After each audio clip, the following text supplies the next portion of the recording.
que é uma história que eu vou narrar, né? E como nós estamos falando, né, o tema é envelhecimento, que é algo inevitável para todos nós, né? A partir do momento que a gente nasceu, no dia seguinte já estamos mais velhos. Eu vou lendo a história, né? E queria pedir para vocês, né, um exercício que é muito interessante, que faz muito bem ao envelhecimento, que é a imaginação, né? À medida que se vai lendo uma história, a gente pode ir imaginando todo o cenário dessa história, né? Então vamos lá. E quando for necessário, eu vou tentar, dentro das explicações do Mestre Jesus, trazer alguma coisa, né? Como eu estudo e trabalho o comportamento humano, trazer alguma coisinha que perpassa, alguma coisinha não, muitas coisas do ensinamento de Jesus que perpassam pela nossa vida no dia a dia. Então vamos lá. Velhos e moços. Não era raro observar-se na pequena comunidade dos discípulos o entrechoque das opiniões dentro do idealismo quente dos mais jovens. Muitas vezes, a conversa humilde dividia-se em discussões relativamente aos projetos do futuro. Até aí tudo bem, né? Quando nós nos reunimos em torno de um assunto, né? Acontecem divergências, né, de opiniões, enfim. E com os discípulos não é, né, diferente. Enquanto Pedro e André se punham a ouvir os companheiros com a ingenuidade de seus corações simples e sinceros, João, que também era mais jovem, tem 3 jovens na história, João, Tadeu e Tiago. João comentava os planos de luta no porvir. Tiago, seu irmão, falava do bom aproveitamento de sua juventude, ao passo que o jovem Tadeu fazia palavras maravilhosas. Né? É bem do jovem, né? Graças a Deus, que ele sempre tem, quando ele é um jovem, psiquicamente equilibrado, que foi maternado de forma certa, ele é um jovem que tem uma ideologia. Todos nós aqui que já passamos pela juventude, sabemos que a gente sempre quer mudar o mundo, a gente sempre quer fazer algo mais, a gente sempre quer aproveitar as nossas forças jovens para alavancar. Tudo certo, é assim mesmo, né? Que funciona com a juventude. Então Tadeu virou e disse o seguinte: somos jovens, diziam, né? Iremos a terra inteira, pregaremos o evangelho às nações e renovaremos o mundo. Outra fala de jovem, né? Quer dizer, eles eram jovens, eles iam a terra inteira. Será que ia dar para eles irem na terra inteira, né? Pregaremos o evangelho às nações e renovaremos o mundo, né? Como já dizia Cazuza, né? A gente sempre tem que ter uma ideologia, a gente tem vontade de mudar o mundo quando é jovem. E é mesmo isso. Tem que ser assim mesmo, né? A juventude passa por aí, né? A energia. Tão logo o mestre permitisse, continuou eles, sairiam da Galileia, pregariam as verdades do reino de Deus, bacana, naquela Jerusalém atulhada de preconceitos e de falsos intérpretes do pensamento divino. Perfeito, gente, né? Sentiam-se fortes, vigorosos e bem dispostos. Afinal, eles eram jovens. Discípulos habilitados, aí respiravam a longo exaustos, né? Falavam, estamos bem dispostos. Aí começa um resvalo, né? De Tiago, Tadeu e João. Supunham-se os únicos discípulos habilitados a traduzir com fidelidade os novos ensinamentos. Quem será que disse para eles, provavelmente não foi Jesus, que eles eram os únicos, por serem jovens, capazes de levar a palavra do reino de Deus? Claro, gente, que não foi Jesus, né? Mas eles supunham, eles eram os únicos. Aí começa um resvalozinho. Por longas horas, questionavam acerca de suas possibilidades. Apresentavam as suas vantagens, debatiam seus projetos imensos. E aí começou, e pensaram em si. Enquanto eles estavam fazendo um projeto para eles, ótimo, né? Assim como nós, cada um de nós, ou alguns de nós, temos projetos da nossa vida. Fazemos projetos, né? Muito certo. Mas aí vem outro resvalo deles. Que poderia realizar Simão Pedro, chefe de família, encarcerado nos seus pequeninos deveres? Por que ele foi citar Simão Pedro? Porque era mais velho, né? Por que ele, eu me perguntei quando estava lendo isso, por que eles não ficaram entre eles, combinando a juventude que ia junto lá pregar o evangelho de Jesus? Não, citaram Simão Pedro. O que podia realizar Simão Pedro? Chefe de família, encarcerado nos seus pequeninos deveres. Mateus não estava igualmente enlaçado por inadiáveis obrigações de cada dia? Então começou a criticar, a questionar Simão e Mateus, né? Porque provavelmente, né, Tiago, Tadeu e João, como eram jovens, não tinham ainda obrigações com suas famílias, né? Ou com um outro trabalho que precisasse da atenção deles. André e o irmão, os escutavam despreocupados. Quer dizer, como numa reunião. Nós estamos numa reunião de projetos, né? E estamos falando, vão ter irmãos que vão interagir e outros vão estar prestando atenção, mas despreocupadamente quem é que vai fazer o quê, né? André e o irmão estavam despreocupados para meditarem apenas quanto às lições do Messias. Era o que interessava a eles. Não interessava se ia ser os jovens, ou se Pedro não conseguia porque era mais velho, ou se Mateus... Não importava. Entretanto, gente, Simão, mais tarde chamado Zelote, que quer dizer antigo pescador do lago, acompanhava semelhantes conversações humilhado, né? Uma outra pausa aqui. Quantas vezes, né? Como a gente deve tomar cuidado, ensina essa história pra gente, quando a gente vai falar, seja no trabalho da nossa casa espírita, na reunião de trabalhadores, seja no nosso trabalho, seja onde for, como que a preocupação que nós temos de nos pronunciar. Porque ao nos pronunciarmos e citarmos alguém, vai ter um que não vai ligar, mas vai ter outro que, como Simão Pedro, se sentiu humilhado. E vocês vão ver o que vai dar nisso.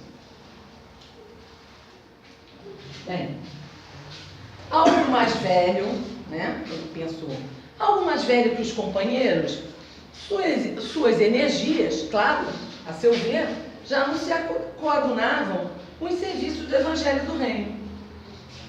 Ouvindo as palavras fortes da juventude dos filhos de Zebedeu, né?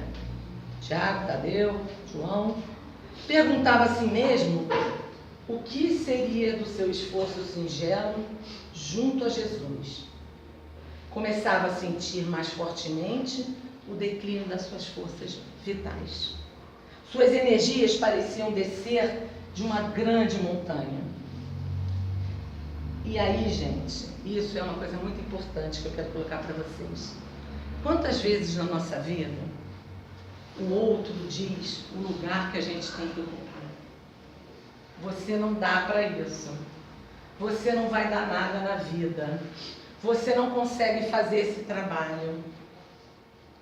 Você. E aí a gente escuta e pega pra gente aquele lugar que o outro deu pra gente. E se coloca naquele lugar e se torna extremamente infeliz. Porque não é o outro que vai dizer pra gente qual lugar que a gente tem que ocupar. Somos nós.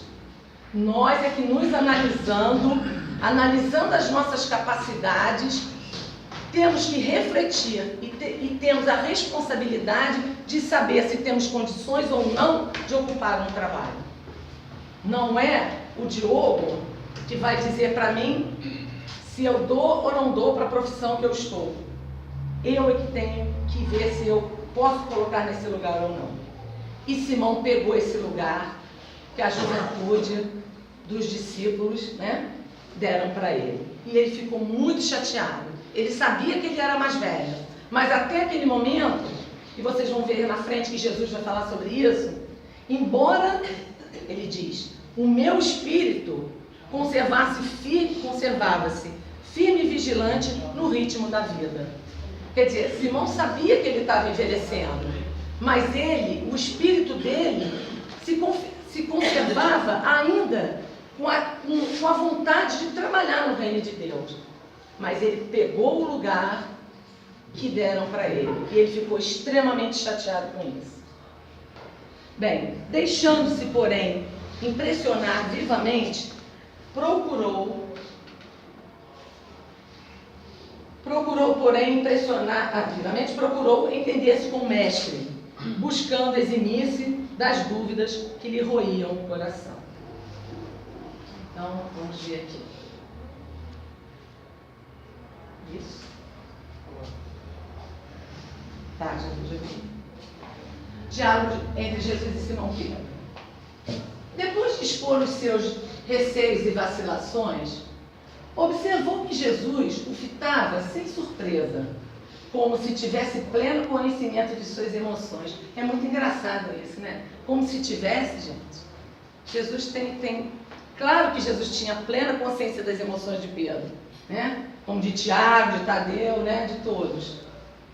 Simão, disse o mestre, com desvelado carinho, poderíamos, acaso, perguntar a idade do nosso pai?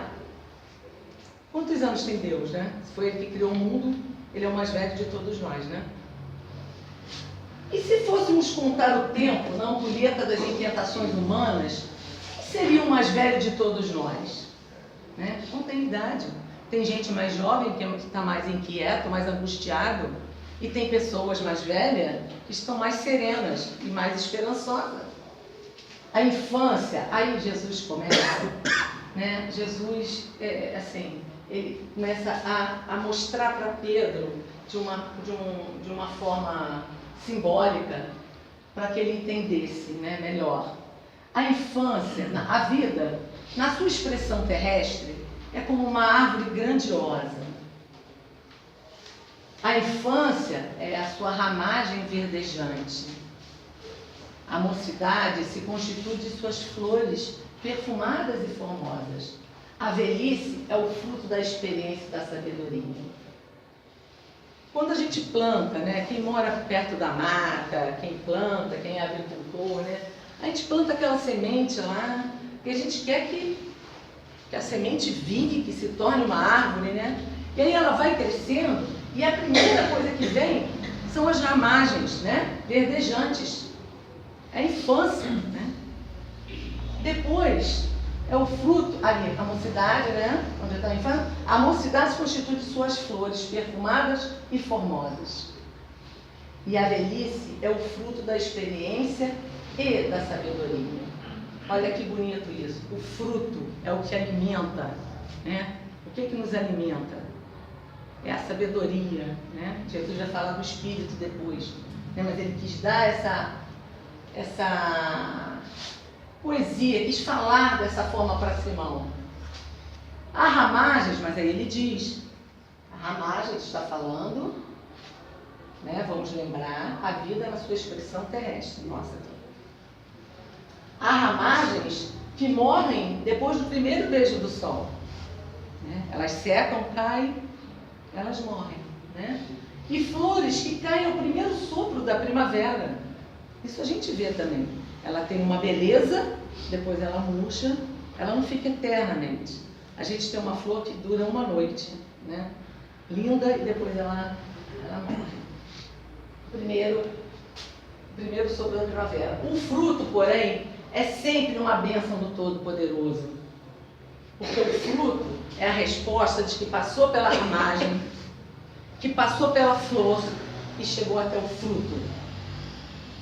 A ramagem é uma esperança. Isso é muito bonito. A flor uma promessa e o fruto a realização. Só ele contém o doce mistério da vida. Essa aqui, a ramagem é uma esperança, a flor uma promessa, o fruto a realização. Me lembra muito, hoje em dia a gente escuta muito falar assim, o Brasil está na mão das crianças, né? As crianças e os jovens vão mudar o Brasil. Mas se eu não cuido, o que Jesus está dizendo para aqui?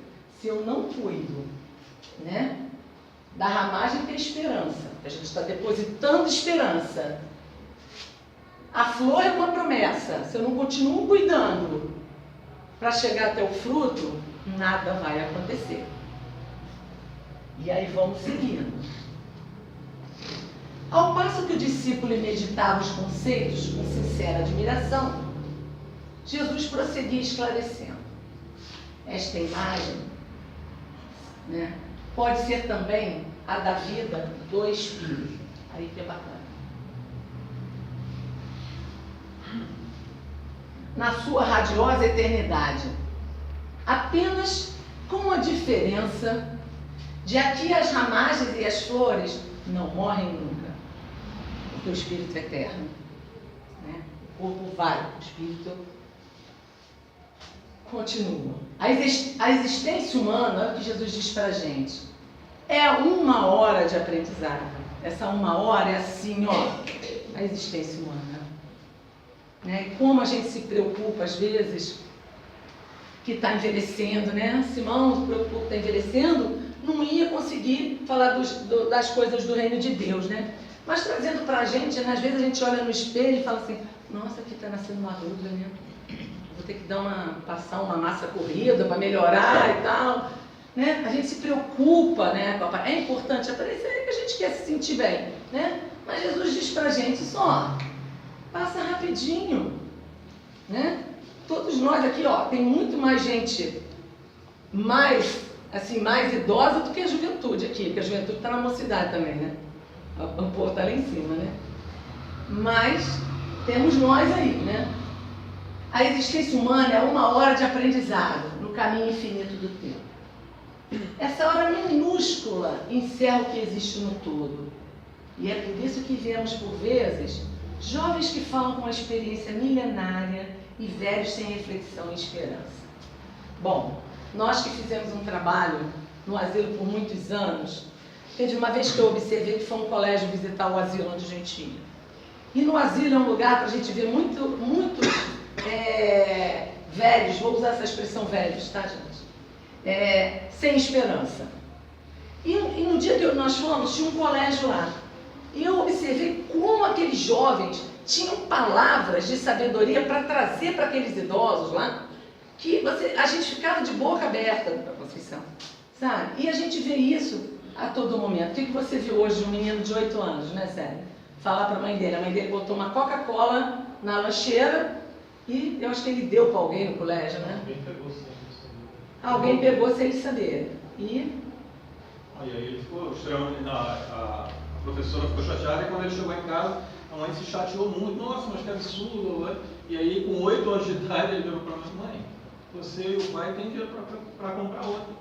Quem pegou provavelmente não tinha dinheiro, estava querendo, então não se importa não. O que importa uma Coca-Cola que me pegaram 8 anos de idade? Não, já falou, isso é coisa material. Né? E quantos de nós aqui vamos fazer eu também voltando aqui, né? Se alguém pegar uma coisa minha, como é que eu vou ficar por conta? Né? Então, quantas experiências, e olhando aqui para todos vocês, e olhando para mim, quem aqui, será que a gente consegue ver quem é que tem um espírito milenar? O Pedro tem, né? Pedro não conta não, mas não dá para a gente ver. Aqui dá para a gente ver a idade. Eu tenho 54, né? Agora acertei. 22. Pedro 22, a filhinha do Diogo. Dá para a gente ver olhando, mas espiritualmente não dá. É somente a sabedoria da vida. E no caminho do Espírito, quanto mais, como é que a gente pode cada vez mais adquirir sabedoria? Através das reencarnações, através de abrir o nosso coração para o amor, né? Para ajuda ao próximo. Tá com a cara cheia de ruga, Está com dobra de gordura aqui, não consegue perder por nada desse mundo. Entendeu? Vamos cuidar da saúde? Vamos. Mas vamos cuidar do nosso espírito. Porque ele não morre nunca. Jamais as flores não morrem nunca. E aí, Simão pergunta: então, Senhor, de qualquer modo, a velhice é a meta do espírito? Perguntou o discípulo emocionado. Jesus diz: não essa velhice amargurada e enferma de vocês aqui na terra. Essa velhice não. Né? Porque a gente não tem que chegar ao envelhecimento e sermos infelizes. Né? A gente só vai chegar, normalmente a gente vê assim, uma pessoa mais velha infeliz, quando a gente chegar na velhice, a gente potencializa o que nós fomos durante a nossa vida. Né? Então, às vezes alguém vê, eu via muito lá no asilo assim, nossa, Elisete, aquele velho é chato, né? Eu falei, mas por que você está dizendo que ele é chato? Não, porque a filha falou que ele sempre foi assim. Então, se ele sempre foi assim, ele está envelhecendo, a nossa paciência vai diminuindo. Como aqui quem é mais velho, a gente sabe que vai diminuindo, né? Então, Jesus diz, não a velhice enferma e amargurada que se conhece na terra, mas a da experiência que edifica o amor e a sabedoria. Se a gente pauta a nossa vida, a nossa caminhada, dentro do amor que o Mestre pede, da ajuda para o próximo, né? Coisas que realmente importam, a gente vai ter uma velhice, a gente vai ver que está envelhecendo, mas a gente não vai se importar. Né? Todos nós aqui, se não seguimos a doutrina espírita, somos simpatizantes dela. Mas se eu fizer uma enquete aqui, né, incluindo a mim, que já me questionei muito com isso, né, será que nós temos a plena certeza que a vida continua? Ninguém precisa responder não. Será que nós temos essa certeza que o corpo vai, mas o espírito vivifica? Ele vai toda a vida? Né? Então, o mestre continua ali, percebendo que o mestre estendera seus conceitos em amplas imagens simbológicas, né? Porque Jesus era bem... A gente lê as coisas que o mestre fala no Evangelho, ele usa muito símbolos. O apóstolo voltou a retrair-se em seu caso particular e obtemperou. Já que ele estava com Jesus, ele queria... Né? A verdade, Senhor, é que me sinto depauperado e envelhecido, temendo não resistir aos esforços a que se obriga a minha alma na semeadura da vossa doutrina santa. Você imaginando a carinha de Jesus, né? Quando Simão diz isso para ele, que ele se sente depauperado e envelhecido. Aí a gente tem dois momentos. Uma coisa é a gente estar envelhecido, estar cansado, depauperado, né? Outra coisa é a gente não estar envelhecido, não ser velho na idade, mas se sentir cansado e depauperado. Né? Então a gente pode não perder essa fala do mestre na questão do amor e da sabedoria, porque é isso que vai nos sustentar na nossa velhice. Mais nada. É o amor que nós demos. Nem é o que nós vamos receber, porque quando a gente dá, a gente não vai dar o amor esperando que o outro me ame, né? Mas eu vou chegar a uma velhice mais tranquila. Né? A gente fala isso no asilo, quando vai lá conversar com eles, né? Quando tem muitos velhinhos com Parkinson e o outro anda e reclama que ele bateu a mão na colher dele e derrubou a comida. Né? Aí a gente fala para ele, se você tem a mão mais firme, segura a mão daquele que balança. Porque um doente de Parkinson, gente, como é que come? Vai chegar aqui, ó, pá, a comida cai. Chegou aqui, cai. Né? Como é que vai comer? A primeira vez que eu fui dar uma melancia, uma senhorinha, a pimentinha, tem que lembrar dela. Eu vim por trás para dar uma melancia, ela estava sentadinha. Aí eu olhava a melancia estava inteira. Eu botava na boquinha dela. Estava inteira, depois eu fui ver que ela não tinha dente. Né? Então eu tinha que cortar para dar com garfinho. Né? Então a gente fala isso tudo lá. já que vocês estão aqui numa instituição de longa permanência, vamos ajudar um ao outro, né? Vamos lá. Aí vem a explicação de novo de Simão. Mas escuta, Simão. Retornou Jesus com serenidade enérgica. Todo mundo aí consegue imaginar Jesus com uma serenidade enérgica? Achas que os mortos de amanhã, porque Jesus percebeu que Simão, apesar dele ter falado as coisas do Espírito, Simão ainda estava muito ligado ao envelhecimento da matéria dele, a condição que ele estava depauperado. Ele ainda não tinha enxergado o que o Mestre queria que ele enxergasse. Assim como nós, que às vezes lemos os ensinamentos de Jesus e a gente não alcança. O que Jesus está dizendo para a gente? Então ele volta de novo à simbologia da encarnação, né, da Terra.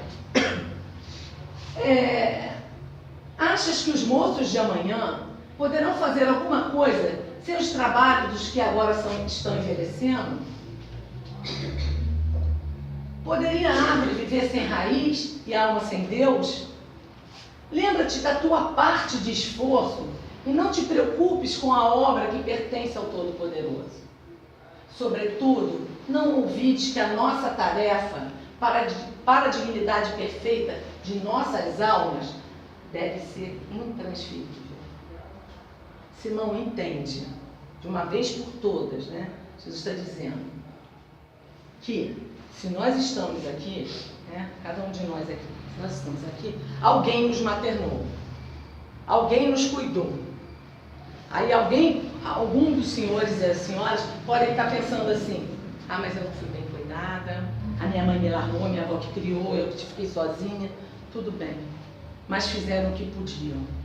Isso nós não podemos tirar da nossa mente, né? Independente da nossa criação, porque todos nós aqui, na nossa infância até agora, passamos por traumas, momentos tristes, momentos que foram dolorosos, momentos de abandono, né?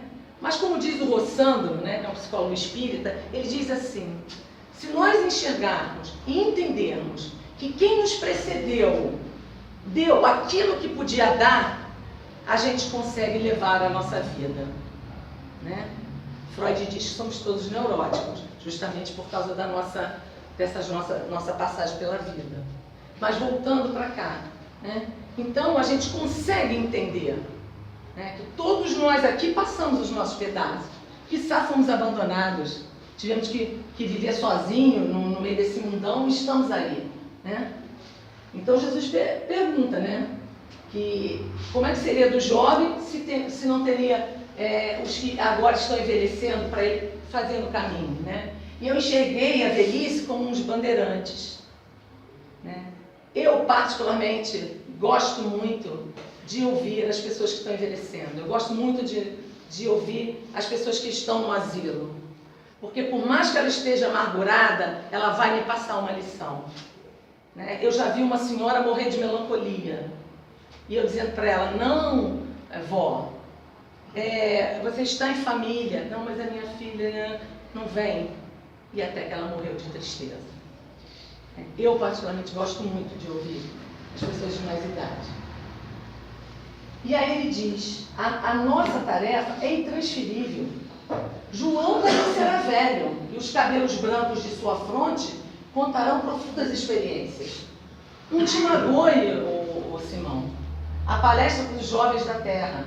A flor no mundo pode ser o princípio do fruto, mas pode também enfeitar o contexto das ilusões. É bem jovem, né Maria Lúcia? É bem jovem a ilusão, né? Mas é muito boa uma ilusão na juventude, né? A gente precisa. Né? E aqui eu vou falar uma coisa engraçada que aconteceu comigo. Eu tinha um paciente de 13 anos que ele era muito maneiro, eu gosto muito dele. Ele dizia assim: aí tinha uma época que saiu de caça Pokémon. E eu me amarrava nisso, eu não sabia fazer. Porque eu achava interessante como que tu virava o celular para o lugar e tchum, pegava um Pokémon. Ele falou: tia, eu vou te ensinar. Vamos fazer o seguinte, vamos lá na Praça da Liberdade que tem uma concentração de criança para pegar Pokémon. Eu falei: ô criatura, Isso lá não está. Eu vou lá, imagina eu que ridícula, na Praça da Liberdade apontando Pokémon. Aí pra mim, 13 anos, né, eu 50 e eu lá, ele falou assim, mas lá tem lugar pra velho. Não, fica tranquila, tia, lá tem lugar dos velhos. Né? Tem lugar dos velhos caçar Pokémon, tem lugar dos novos, né? Sempre vou lembrar do Lucas assim, né? Um amor. Então é isso, né? Jesus fala, não te magoe a palestra dos jovens da terra. Quando te cerca o burburinho da mocidade, ama os jovens que revelam trabalho e reflexão. Entretanto, não deixes de sorrir, igualmente para os levianos e inconstantes. São crianças que pedem cuidado, abelhas que ainda não sabem fazer o mel. Perdoe-os os entusiasmos sem rumo, como se deve esquecer os impulsos de um menino na incoerência de seus primeiros dias de vida. Esclarece-os, Simão, e não penses que outro homem pudesse efetuar no conjunto da obra divina, né? No conjunto, o esforço que te compete e que nos compete, independente da nossa idade. Vai e tem bom ânimo. Deus me livre, Jesus falando assim, vai e tem bom ânimo. Um velho sem esperança em Deus é um irmão triste da noite, mas eu venho trazer ao mundo as claridades de um dia perene. O que Jesus fala nisso aqui pra gente? Cuida dos jovens. Independente de qualquer jeito que ele é, cuida dele. Cuida da ramagem, cuida da flor para ele poder chegar no fruto. O que a gente vê, o que eu vejo, é que quando os jovens chegam a ser jovens adultos, totalmente perdido, alguns jovens. E aí você quer recuperar aquilo que você não cuidou, né? Aquilo que você não cuidou não vai nascer, não vai florir e muito menos dar fruto, né? Vai demorar muito mais. E Jesus dá por encerrado. Esse acho que é o último slide, né? Sim, aquilo que você falou da criança reclamar que foi abandonado, mas escuta, quando ele conheceu o doutrina como a gente conhece, ele vai pensar assim, não, eu recebi exatamente o que eu precisava. Então, certo que eu recebi. Por isso que eu falei, todos nós aqui tivemos a nossa passagem pela juventude. Cada um de nós passou por um problema na sua vida. Estamos aqui, né? Alguns não conseguem chegar até aqui. Alguns sucumbem pelo caminho. Algumas flores caem, a ramagem nem chega a ficar verdejante. Mas nós passamos mesmo. Estamos aqui. Porque estamos buscando as verdades de Deus para poder continuar vivendo. É importante estudar. Sim. Para a gente entender que, em vez de a gente ficar conservando aquilo que machucou, que trouxe tranquilidade, a gente entende, não, eu recebi o melhor que eu precisava. E que o outro fez aquilo que estava na sua possibilidade. Assim como nós fazemos para os nossos filhos, nossos pais, nossos avós, ou quem quer que seja, o que está na nossa possibilidade. Nenhum dos senhores e senhoras conseguem fazer aquilo que não tem condição de fazer. Vocês vão dar aquilo que cabe para vocês darem. E aí, continuando, voltando à casa pobre, encontrou Tiago, né? Então Simão volta lá e encontra Tiago falando, né? À margem do lago com alguns jovens, apelando ardentemente para suas forças realizadoras. Aí quando ele vê Simão, né? Ele vai e faz alusão de novo à idade de Simão. Só que agora Simão, no entanto, sem experimentar qualquer raiva de ciúme, recordou as palavras de Jesus, né? Simão estava bem orientado. E logo que se fez silêncio, ele falou: Tiago, meu irmão, será que o Espírito tem idade? Se Deus contasse o tempo como nós, não seria ele o mais velho de toda a criação? Óbvio, né, gente? Ele criou, né? E que homem no mundo guardará a presunção de se igualar ao Todo-Poderoso? Não nos detenhamos na idade, Tiago, entendeu? Não é importante. Esqueçamos as circunstâncias para lembrar somente os fins sagrados da nossa vida, que é a edificação do reino no íntimo das almas. Tiago falou: tens razão. sentiu o carinho de Simão, o amparo de Simão, o amparo do mais velho, a sabedoria do mais velho, que, ao invés de ficar humilhado, cabisbaixo, acolheu ele e ainda explicou. Olha o papel da gente, quando a gente está envelhecendo, né, diante da juventude. Tens razão. E aí, o velho apóstolo não esperou qualquer justificativa e os dois se abraçaram. Bem, naquela mesma tarde, quando o Messias começou a ensinar a sabedoria do reino de Deus, olha que legal, gente, vamos imaginar isso. Simão notou o que havia na praia. Então Jesus estava sentado numa pedra, fazendo a preleção dele, explicando os ensinamentos, e a multidão em volta, os discípulos. Simão estava mais afastadinho. Ensinar a sabedoria de Deus. Simão notou que havia na praia duas criancinhas, assim. Todo mundo estava prestando atenção no mestre e tinha uma mãe com duas piquititas assim. As criancinhas saíram, iam direto para o mar.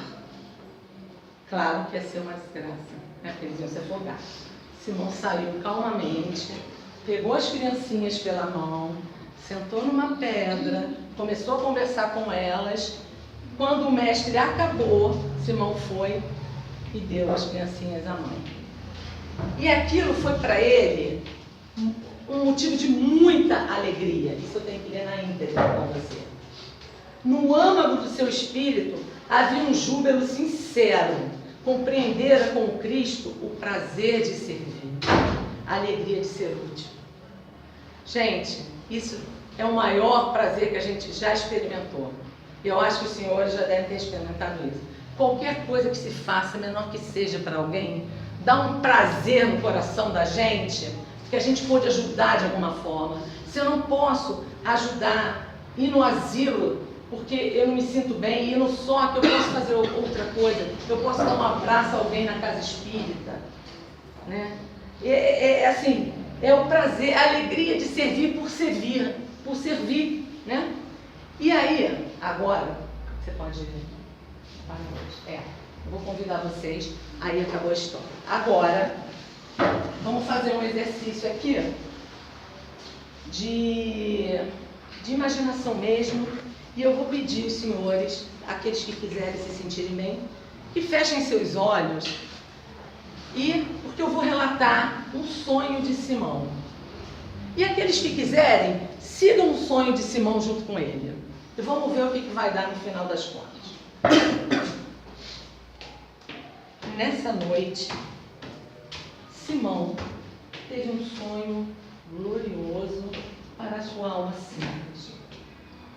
Adormecido de consciência, feliz, sonhou que se encontrava com Messias no cume de um monte que se elevava em estranhas fulgurações.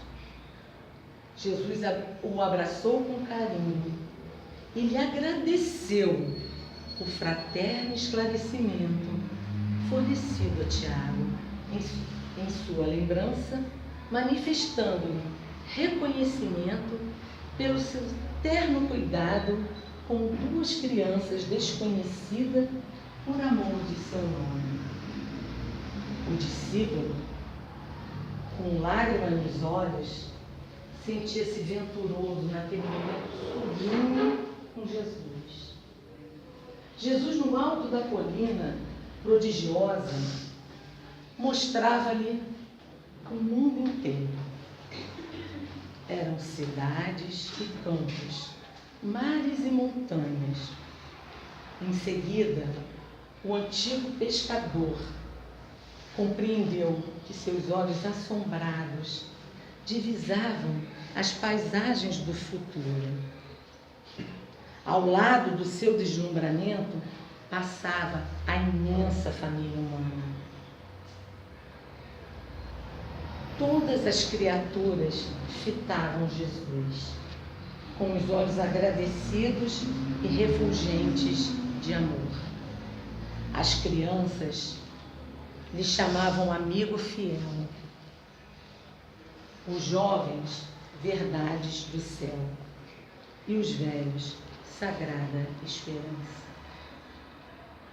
Simão acordou esperando indefinível alegria.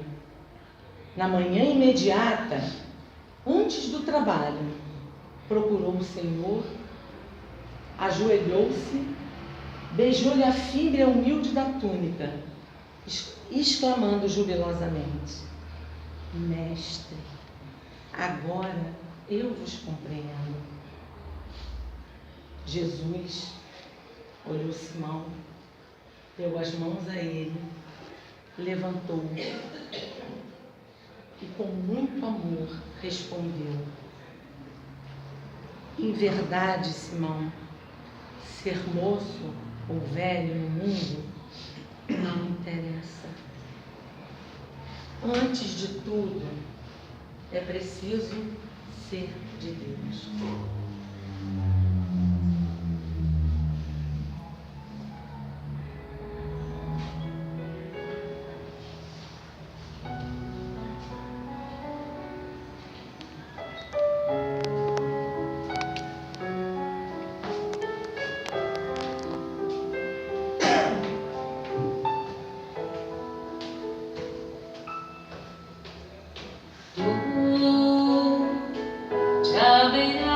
Da praia, não buscaste nem sábios nem ricos, somente queres que eu te siga, Senhor. Tu me olhaste nos olhos a sorrir, pronunciaste meu nome lá na praia. Eu larguei o meu barco junto a ti, buscarei outro mar. Tu sabes bem que meu barco eu não tenho nem ouro nem espadas, somente redes e o meu trabalho, Senhor. Tu me olhaste nos olhos a sorrir, pronunciaste meu nome lá na praia. Eu larguei o meu barco junto a ti, buscarei outro mar.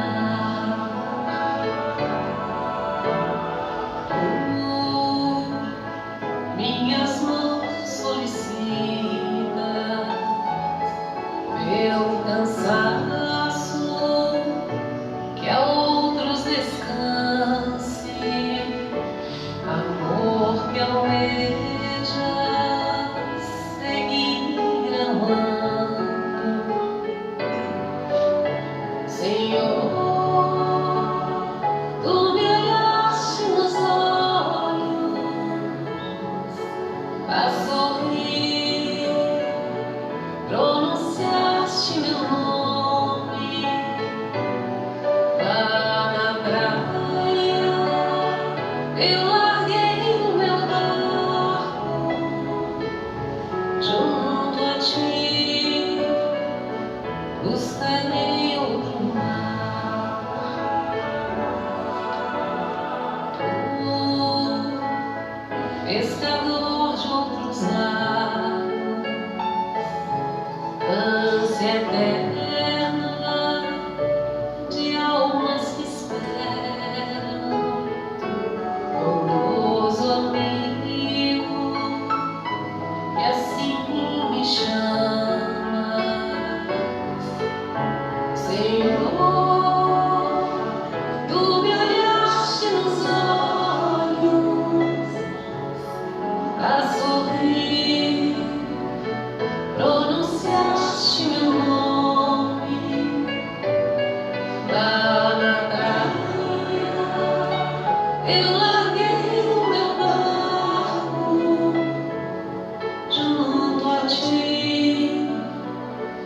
buscarei outro mar.